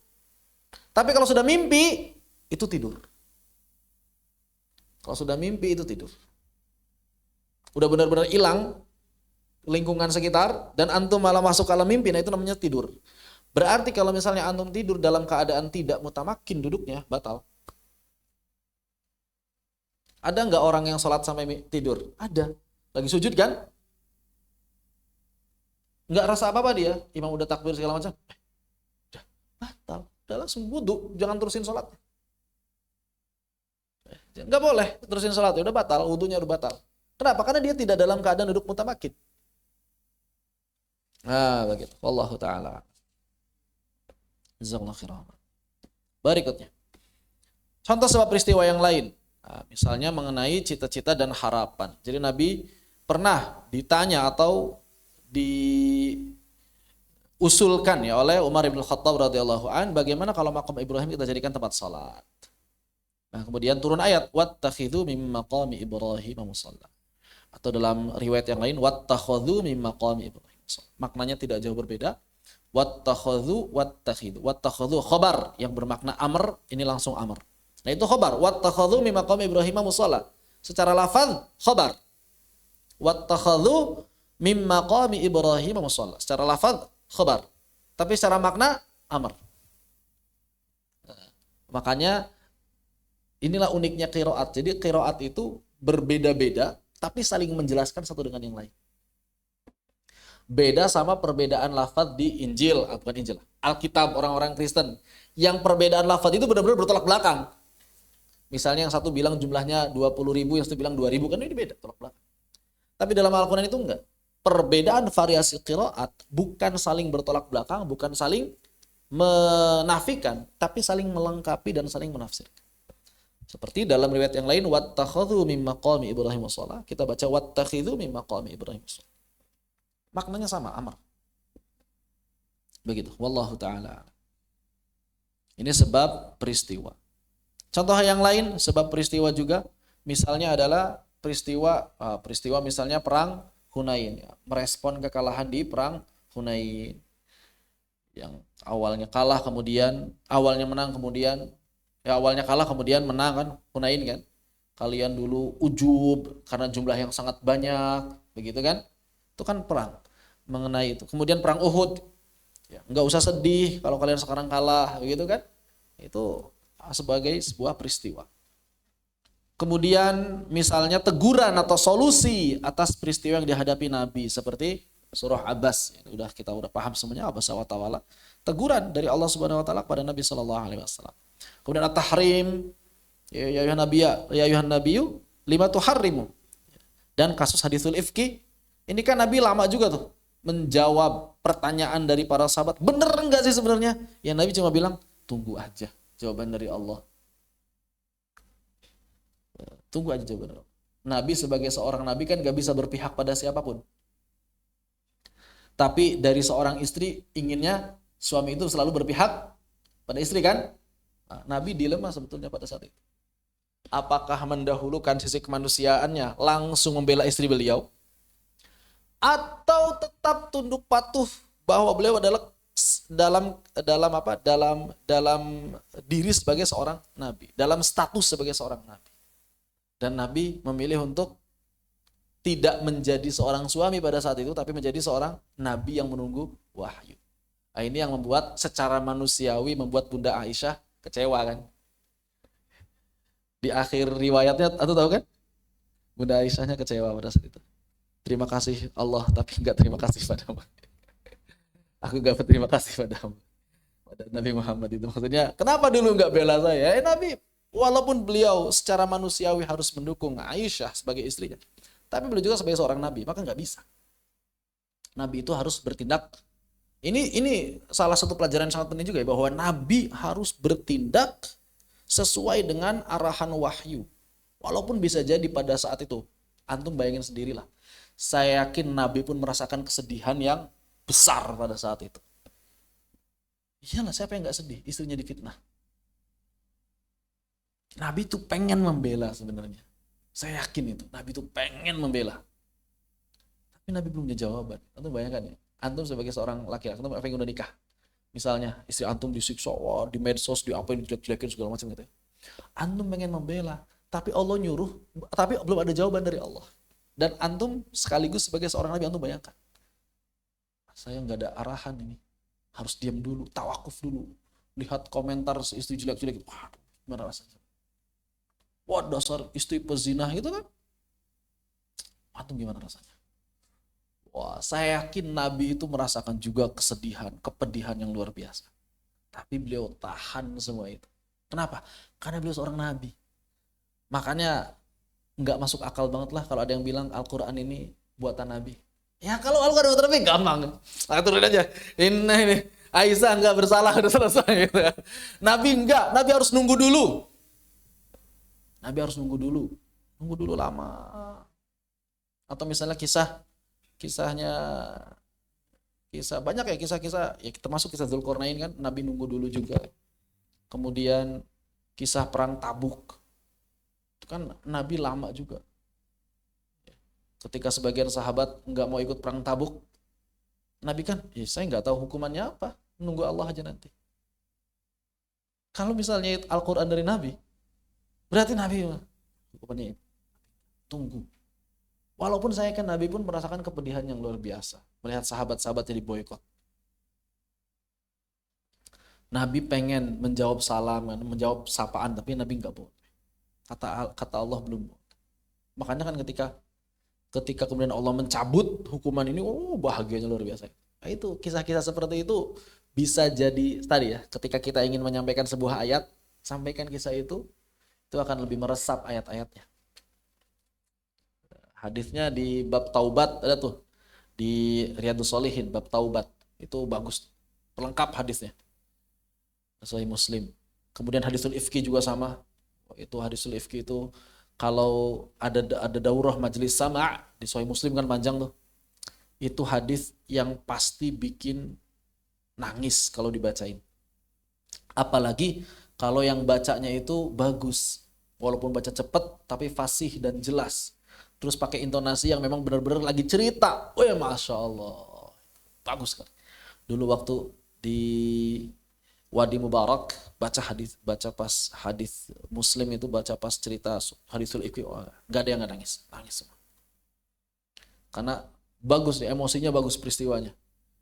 Ya sampai beliau yang bacanya pun nangis kelihatan. Kerasa banget ini, kerasa banget. Kayak dibawa sedang melihat peristiwa itu. Bagus cara baca hadisnya. Itu luar biasa. Nah, ini adalah beberapa peristiwa yang direspon oleh ayat-ayat. Contohnya, sisanya ya antum bisa cari. Kemudian yang kedua adalah pertanyaan. Nah, kalau pertanyaan berarti apa? Berupa jawaban. Maka Al-Quran langsung menjawab. Apa cirinya? Ini cirinya gampang nih. Kalau antum mau tahu ayat-ayat yang merespon pertanyaan gampang. Pasti awalnya ada yas'alunak gitu. Ada yas'alunak. Maka ayat-ayat yang merespon pertanyaan itu dari yas'alunak. Itu pasti semuanya ada asbabun nuzulnya kalau yas'alunak. Contoh, wa yas'alunaka 'anil Dzulqarnain. Ini kan peristiwa atau pertanyaan tentang peristiwa yang terjadi pada masa lalu. Orang-orang kafir bertanya, coba ceritain Dzulqarnain. Ya Nabi, gak tahu, tunggu aja besok. Walaupun ditegur juga, jangan bilang besok. Ya, illa yasha Allah. Kemudian Misalnya contoh yang lain, sebab yang sedang berlangsung. Seperti sebagian orang yang bertanya tentang ruh. Ruh itu kemana sih? Maka Nabi hanya menjawab, wa yasalunaka anir ruh qulir ruh min amri rabbi. Udah. Ini ayat yang diberikan oleh Allah, saya menjawab sesuai dengan ayat ini aja. Ini luar biasa. Makanya lagi-lagi tidak masuk akal kalau Al-Quran itu dari Nabi SAW. Walaupun banyak orang yang bilang, wah Al-Quran itu cuma jiplakan. Berarti Nabi luar biasa. Kenapa luar biasa? Luar biasa harus mencari ribuan literatur untuk menghimpun Al-Quran. Pertanyaannya, apakah mungkin selama 23 tahun dengan kesibukan Nabi, Nabi berhasil mengumpulkan seluruh literatur untuk menghimpunnya? Enggak mungkin juga. Enggak mungkin juga orang literaturnya ada di sini, ada di Syam, ada di Mesir, ada di macam. Gimana ceritanya Nabi pada saat itu melakukan perjalanan? Wah, nyari kitab ini, nyari kitab ini. Hebat banget itu. Berarti kalau gitu Nabi itu orang yang super duper jenius berarti. Kalau bisa menghimpun seluruh kitab-kitab yang ada dalam bahasa Arab yang fasih. Di mana pada saat itu orang-orang belum terbiasa melakukan tradisi tulis-menulis. Berarti kan Nabi luar biasa. Di tengah-tengah masyarakat yang jarang nulis, Nabi nulis sesuatu yang harus membutuhkan banyak referensi. Nggak masuk akal. Maka segala macam tuduhan tentang Al-Quran itu terbantah. Kemudian contoh yang lain ya ini, yas'alunaka 'anis saati ayyana mursaha, ini adalah peristiwa yang akan datang. Mereka bertanya kepadamu mengenai kapan terjadinya hari kiamat. Maka ya Nabi menjawab sesuai dengan apa yang diturunkan oleh ayat, tidak dikurangi, tidak dilebihkan. Nah, ini beberapa contoh ayat-ayat yang memang ada sabab nuzulnya. Tapi ingat, kebanyakan ayat tidak ada sabab nuzulnya. Hanya 10% saja ayat-ayat yang ada sabab nuzul. Bahkan tadi sebagian ulama ada 5%, ada yang mengatakan 7%, ada yang mengatakan 10%, ada yang mengatakan 11%. Ini rata-rata 10% lah. Kalau kita ngambil rata-rata mungkin hanya 10% saja. Jadi dari 6.236 hanya sekitar 650-an atau 700-an ayat yang ada sebab nuzulnya. Begitu. Wallahu taala. Kemudian beberapa jenis sabab nuzul yang dibahas oleh para ulama, bahwa ada beberapa sebab untuk ayat yang sama. Jadi sebabnya banyak tapi ayat turunnya itu satu. Nah, ini diistilahkan ta'adudus sabab wan nazil wahid. Ada yang kedua, sebabnya satu, tapi ayat yang turunnya banyak. Ta'adudun nazil was sababul wahid. Ini pun yang menyebabkan kadang para ulama berbeda pendapat. Apakah dua ayat ini bercerita tentang kisah yang sama atau berbeda? Ini kadang berbeda pendapat. Terus cara ngitungnya, kadang-kadang para ulama ngitungnya itu kalau satu sebab untuk ayat yang berbeda dihitung satu. Tapi ada ulama yang ngitungnya karena ayatnya beda dihitung dua. Kadang begitu. Makanya tadi disebut ayatnya itu jadi beda hitungan jumlah ayatnya. Ya. Lalu apa solusinya kalau kita menemukan riwayat yang seperti ini? Apabila ada beberapa jenis asbabun nuzul, ayatnya satu, tapi kata riwayat ini katanya sebabnya ini, kata riwayat itu sebabnya itu. Bagaimana nih? Maka apabila ditemukan sebuah riwayat mengenai sebab turunnya sebuah ayat, jadi ayatnya satu, tapi riwayatnya beda-beda. Kata riwayat A, ayat ini bercerita atau menjawab peristiwa A. Kata riwayat B, ayat ini merespon peristiwa B. Kata riwayat C, ayat ini merespon peristiwa C. Maka bagaimana? Apa yang harus dilakukan? Maka yang pertama, maka di sini hanya ada 3 keadaan. Yang pertama, semua riwayatnya muhtamal. Apa yang harus dilakukan kalau semua riwayatnya muhtamal? Kalau semua riwayat ini muhtamal, maka ditafsirkan. Maka ditafsirkan riwayat tersebut, ditafsirkan mencari mana yang lebih kuat secara lafaznya. Itu yang diambil. Ini kalau semua riwayatnya muhtamal. Atau dibiarkan begitu saja. Ini kalau semua riwayatnya muhtamal. Ya udah. Orang riwayatnya muhtamal ya sudah. Makanya sebagian ulama menilai kalau semua riwayatnya muhtamal, nggak dianggap aja. Begitu. Lalu bagaimana kalau semua riwayatnya sahih? Ini jelas kok kata ini peristiwanya ini, kata ini peristiwanya. Maka butuh ditarjih. Harus ditarjih. Bagaimana cara mentarjihnya? Yang pertama dilihat mana yang lebih sahih. Mana yang lebih sahih. Dari sisi sanad. Ya, ini cara mentarjihnya adalah dilihat dari sisi sanadnya mana yang lebih sahih. Yang kedua, cari penguat. Cari penguat dalil-dalil lain. Mana dari riwayat-riwayat tersebut yang memang dia lebih mendukung. Sehingga bisa diketahui sebab aslinya apa. Sebab asli dari turunnya ayat itu apa. Yang ketiga, ada sebagian yang sahih, sebagian yang muhtamal. Kalau begini gampang. Kalau kasusnya sebagian ayatnya sharih, menceritakan sebuah sebab, atau sebagian riwayat itu sharih, menceritakan sebuah sebab, terus ada riwayat lain, tapi masih muhtamal, maka diikuti yang sharih, ditinggalkan yang muhtamal. Maka diikuti yang sharih dan ditinggalkan yang muhtamal. Ini apabila apa? Ada beberapa riwayat yang menceritakan satu ayat yang sama. Ayatnya sama, tapi dalam riwayat diceritakan sebabnya beda-beda. Riwayat A bilang sebabnya A, riwayat B bilang sebabnya B, riwayat C bilang sebabnya C. Bagian terakhir sebaliknya, yaitu ayatnya beda, tapi sebabnya sama. Maka yang seperti ini, kalau semua riwayat tersebut sahih, maka diterima riwayatnya. Karena memang kadang sebab peristiwanya satu, tapi ayatnya berbeda. Seperti apa? Seperti misalnya kalau di sini Ali Imran 195, Al-Ahzab 35, dan An-Nisa 32. Ketiganya turun dengan sebab yang sama, yaitu pertanyaan Salamah mengenai perbedaan laki-laki dan perempuan khususnya dalam bab jihad. Maka dijawab dengan beberapa ayat yang berbeda. Pertanyaannya satu, tapi jawabannya dalam 3 ayat yang berbeda.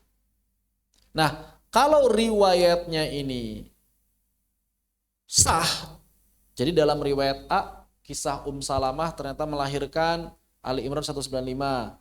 Riwayat B, kisah Salamah melahirkan Al-Ahzab 35. Kisah C mengatakan kisah Salamah menghasilkan An-Nisa 32. Maka yang seperti ini kalau semua riwayatnya sahih diterima. Karena tidak ada masalah. Tidak ada masalah apabila sebuah peristiwa direspon oleh beberapa ayat yang berbeda. Itu tidak masalah. Tapi kalau yang tadi sebelumnya ayatnya satu, namun riwayat yang menceritakan sebabnya berbeda, maka tergantung ya. Jadi beda. Kalau yang ini, kalau riwayatnya muhtamal, bisa ditinggalkan seluruhnya, maka atau bisa dilihat mana yang lebih mendekati. Kalau semuanya sharih, maka ditarjih, dilihat dari validitas riwayat atau mencari riwayat yang lain. Dan yang ketiga, kalau sebagian yang sharih, sebagian yang muhtamal, maka dia mesti diikuti yang sharih dan ditinggalkan yang muhtamal. Begitu kurang lebih, Allahu ta'ala a'lam. Khair. Masih ada waktu, silakan. Kalau ada yang ingin didiskusikan dalam bab ini, dipersilakan. Bab asbabun nuzul.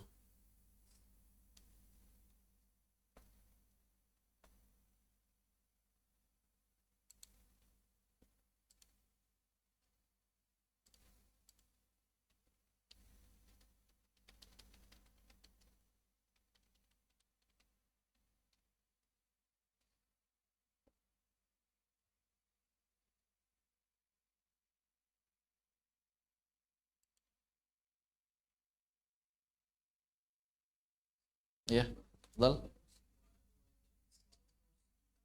Tarjih. Tarjih itu artinya adalah mencari yang lebih unggul. Dari kata rajih. Rajih itu artinya unggul. Jadi yang disebut tarjih mencari yang lebih unggul.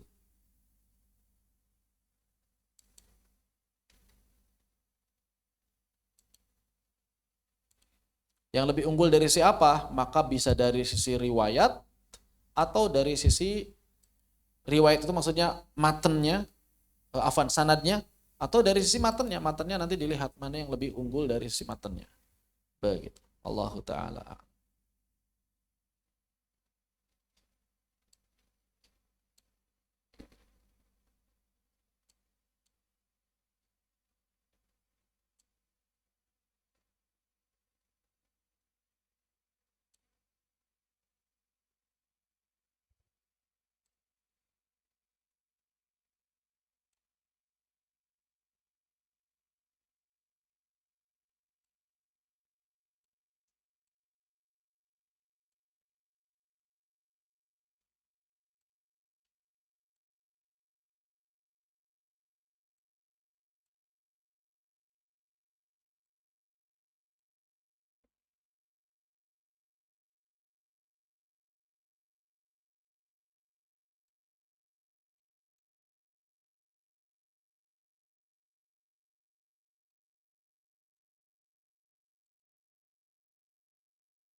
Ini saya tampilkan beberapa kitab yang bisa menjadi referensi untuk mengkaji lebih banyak mengenai persoalan asbabun nuzul. Ada 5 kitab yang bisa dikaji.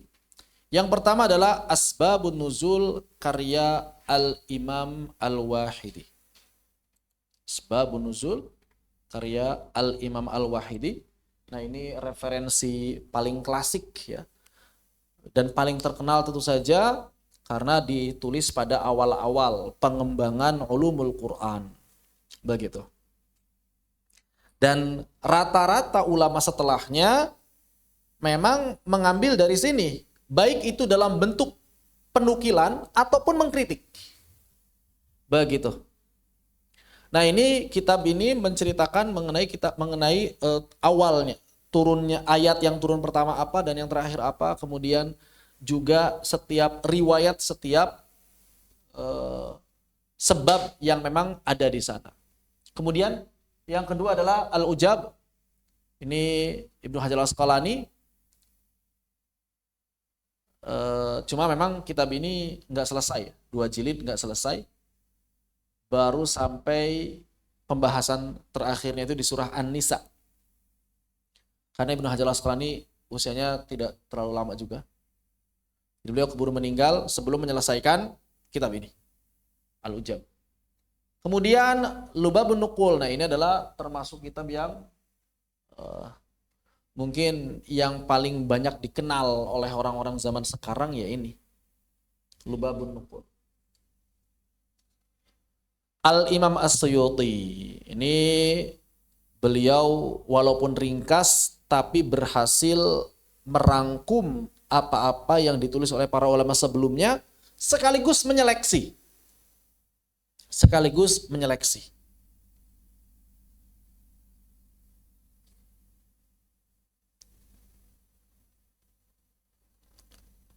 Nah, termasuk yang membedakan antara ayat ini menceritakan apa dengan ayat ini benar-benar respon atas sebuah peristiwa. Menurut Imam As-Suyuti itu 2 hal berbeda. Beda misalnya dengan Imam Al-Wahidi. Imam Al-Wahidi menyebutkan di dalam kitabnya bahwa latar belakang turunnya surah Al-Fil adalah peristiwa penyerbuan gajah. Ini kan kalau menurut Imam As-Suyuti enggak bisa disebut sebab nuzul. Peristiwa gajah itu bukan sebab nuzul. Kenapa? Karena rentang waktunya pun sudah terlalu jauh. Tapi menurut Imam Al-Wahidi dimasukin. Jadi di antara sebab nuzul itu beliau masukkan al-fil, sebab nuzulnya adalah peristiwa gajah. Kalau menurut Imam As-Suyuti nggak bisa. Nah, Imam As-Suyuti termasuk ulama yang mempopulerkan pembedaan dan pemisahan ini.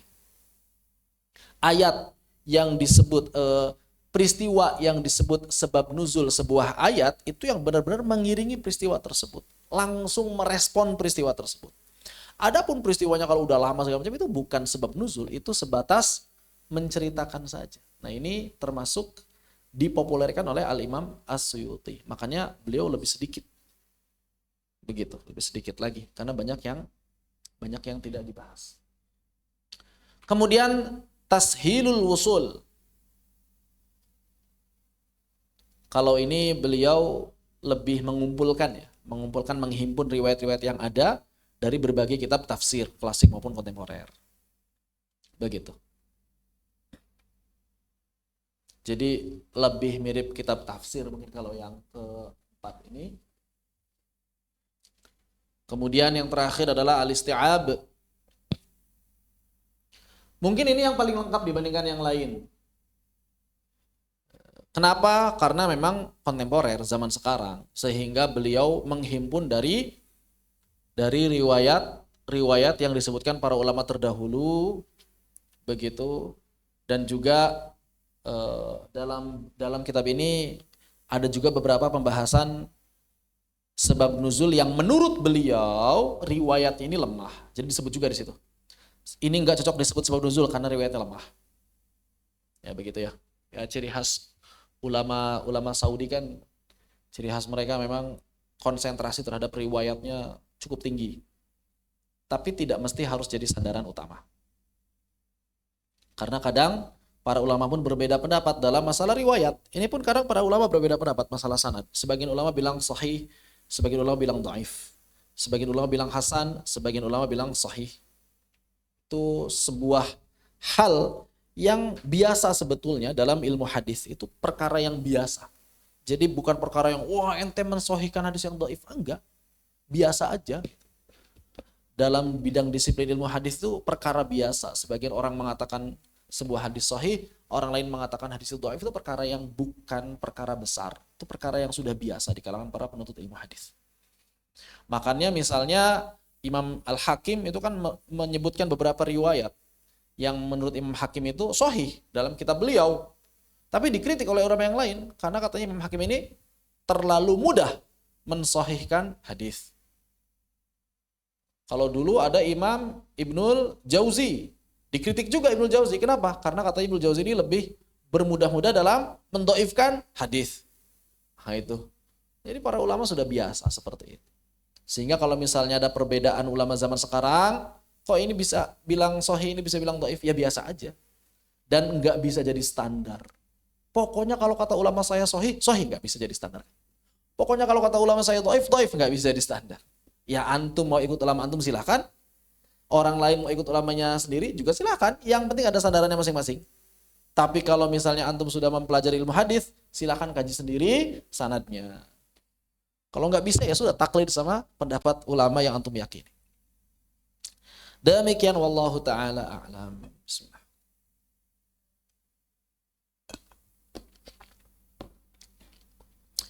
Ada yang didiskusikan kembali, disilakan. Kalau masih ada yang ingin didiskusikan kembali. Yang di Zoom apakah ada yang tanyakan? Silakan. Berkaitan dengan asbabun nuzul. Ya. Gimana antum sudah? Sudah? Terus?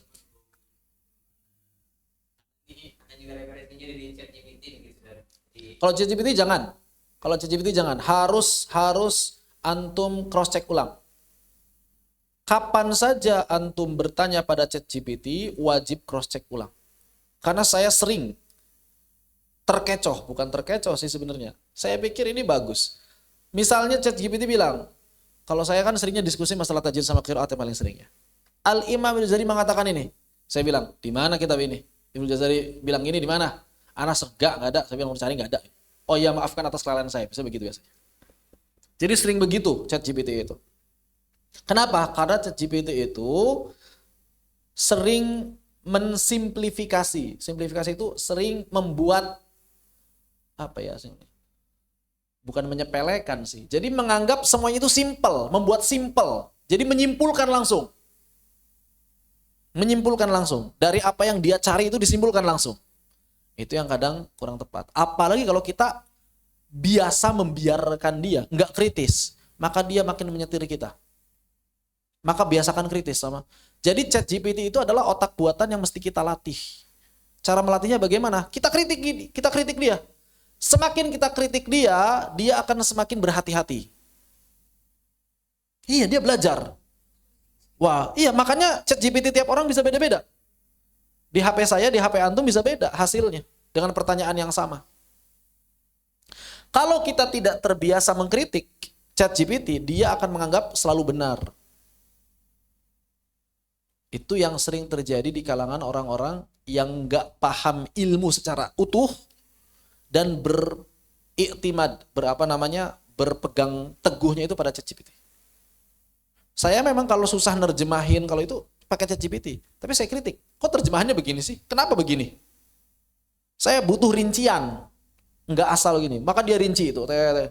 Wah, bukannya kata para ulama ini boleh begini, ini boleh begini. Oh, itu. Jadi dia kadang-kadang, tapi kalau memang kritik kita bisa dijawab, dia pertahankan. Tapi kalau memang dia salah, sebetulnya boleh juga itu pendapat itu. Nah, itu akan membuka peluang. Jadi jangan beriktimad 100% sama ChatGPT. Harus dilatih dia. Cara melatihnya bagaimana? Dikritik. Kalau antum nggak punya senjata buat mengkritik, ya ChatGPT yang akan mengendalikan antum. Dan itu saya sering temukan tuh kalau lagi diskusi di media sosial. Ustaz, kenapa Ina bilang begini? Kata Imam Nawawi dalam kitab ini begini. Thread. Ente nggak nyari di kitab itu, nyari di ChatGPT. Jadi ChatGPT bilang kata Imam Nawawi begini, padahal enggak. Kenapa? Karena bisa jadi itu yang sering nanya ke dianya, orangnya itu sering nggak kritis. Akhirnya ChatGPT ngasal aja ngeluarin kesimpulan dia dibungkus dengan perkataan ulama atau dibuat bahasa yang mirip perkataan ulama. Begitu. Jadi ChatGPT jangan. ChatGPT boleh pakai ChatGPT, tapi kita harus nyari setelah itu. Jadi ChatGPT itu buat awalan aja, buat batu loncatan. Misalnya kata ChatGPT, ini adalah ayat-ayat yang turun, ini adalah ayat Makkiyah, ini adalah ayat-ayat Madaniyah. Anda harus kritik satu-satu. Saya pernah juga tuh, yang ini, enggak, kata saya. Coba cari lagi, harus begitu. Coba cari lagi, pastikan kembali. Kalau dia bilang sudah dipastikan kembali, enggak. Kita misalnya kasih link baru, nih baca link ini, enggak sesuai kan sama yang ente kasih kayak gitu. Terus begitu. Ya, jadi kalau memang antum sudah buat tabel, antum buat tabelnya ditulis atau di PDF. Kalau PDF di-share di grup. Ya, di-share aja di grup. Ya. Share di grup yang lain, tapi kalau yang lain yang belum mengerjakan tugas, jangan melihat itu. Jangan melihat itu ya. Jangan lihat itu. Maksudnya kenapa di-share di grup itu supaya jadi motivasi buat yang lain. Tapi yang belum mengerjain tugas jangan dilihat, itu namanya nyontek. Di mana? Gemini. Yang penting antum telusuri. Ditelusuri. Bahkan saya sering nanya, di halaman berapa? Cetakan yang mana yang ente pakai? Mau ChatGPT, mau Gemini, mau apapun itu. Jangan biasakan langsung beriktimad pada itu. Pokoknya begitu. Ya. Jadi ya sama kayak Google, ChatGPT, AI sama kayak Google. Mereka ini alat, bukan kitab. Mereka ini alat, bukan kitab. Alat yang bisa mengantarkan kita pada kitab. Kalau perlu, antum tanya, kitabnya referensinya apa? Dari mana dapat ini? Begitu. Ada sumber yang bisa ditelusuri nggak? Kalau saya biasanya begitu. Mana sumber yang bisa ditelusurinya? Kalau dia nggak bisa jawab, ya berarti nggak bisa. Harus ada sumber yang bisa ditelusuri. Kalau memang berupa kitab, sebutkan kitabnya, halamannya. Kalau perlu begitu. Yakin nggak jumlahnya begini? Nah, gitu. Ya, biasakan seperti itu. Ini salah satu cara untuk melatih AI. Ini khawatirnya nanti beberapa tahun ke depan kalau AI-nya nggak dilatih, AI yang antum miliki ini semuanya menyebarkan hoax doang. Ini bahaya. Apalagi dalam masalah agama. Begitu, ya. Seperti itu. Jadi boleh nggak pakai AI? Boleh banget. Boleh banget, yang penting kita kritis. Jangan beriktimad 100%. Kalau kita udah ngobrol banyak kritis, insya Allah itu tingkat kebenarannya meningkat. Yang mungkin asalnya 50% meningkat jadi 90%. Kalau kita kritik terus dia. Makanya orang yang pakai AI itu harus cerdas. Kalau kita nggak cerdas, kita bakal kalah sama AI. Begitu. Saya pernah beberapa kali minta nerjemahin, tapi kok kayak nggak sesuai gitu. Kok nerjemahinnya begini, kata saya begitu. Apa alasannya? Ketika dia alasan masuk akal, oh iya. Gitu. Tapi kalau alasan masuk akal, serang terus. Begitu. Saya juga pernah tuh minta i'rab. Coba i'rab ini, kok nggak sesuai sama bayangan saya di awal. Kenapa di i'rab ini? Kenapa di i'rab itu? Apa landasannya? Terus saya tanya lagi kan sama AI yang lain. Jawabannya sama beda. Google kalau misalnya nggak tahu. Apakah jawabannya sama atau beda? Kok katanya ada kaidah begini, bener nggak ada kaidah begini? Nah itu harus dicari lagi. Kayak gitu. Kalau saya biasa begitu. Kaidah ini dapat dari mana? Emang kaidah umum. Saya cari nggak ada kok. Dia nanti lebih mengeksplor lagi. Begitu. Jadi boleh pakai ChatGPT, boleh pakai Gemini, boleh pakai AI yang lain. Yang pasti jangan jadikan sumber utama. Jangan pernah jadikan sumber utama. Jangankan AI, Gemini dan lain sebagainya ya. Kitab online aja, kitab online, entah itu Maktabah Syamilah atau yang lain, yang bukan PDF kitabnya, yang online. Kalau PDF kan scan ya, itu lebih aman. Kalau scan lebih aman. Kenapa? Karena dia langsung dari kitab asli. Tapi kalau yang online itu kan ketik ulang. Orang ngetik ulang atau di scan-nya itu di scan pakai AI. Cukup banyak yang kadang-kadang keliru. Yukarir kadang jadi yukroh. Ini kan beda. Mirip tuh. Dan itu sering. Atau ada hilang halaman, atau ada hilang paragraf, atau ada hilang kata. Itu cukup sering saya temukan. Begitu. Seperti itu. Jadi intinya harus kritis. Demikian ya. Nanti kalau yang sudah selesai boleh di-share di grup untuk memberikan motivasi kepada yang lain. Nggak apa-apa. Kalau memang belum yakin ya nggak perlu, tapi kalau sudah tidak masalah. Dan sebetulnya yang ingin saya tekankan itu bagaimana nanti antum bisa merespon para ulama yang berbeda pendapat. Kira-kira bagaimana sikap antum? Gitu ya. Baik, fanaktafi bihadza. Kalau tidak ditanyakan, ada yang tanyakan lagi? Gimana? Fadhal.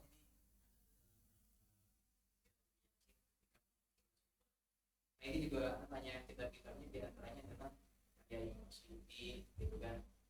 Nah, tapi karena ada keterbatasan juga dari anak gitu tentang betul atau tidak. Ini contoh saja, contoh sampelnya.